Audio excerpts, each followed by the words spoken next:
Ayan mga lods, nandito tayo ngayon sa may fountain sa harap ng ang ganda ng Manila Building Post Office. Ayan ito yung nasunog na building. Ayan ganda, maganda pala paggabi dito. Ayan ganda ng yung fountain, may mga kulay.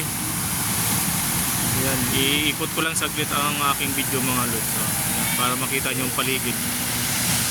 Ayan, ito yung sa may Lutod. Ayan ito naman yung monumento ni Gat Andres Bonifacio mga lods. Ayan. Ayan. Ayan mga lods. Tapos nandito naman yung kasama ko, si Fredwell TV. Ayan. Busy rin siya sa pagbibideo niya.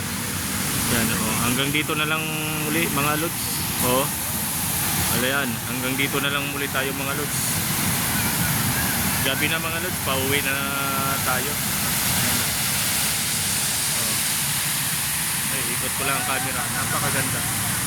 Ayan, kitang kita. Okay mga lods, hanggang dito na lang po tayo.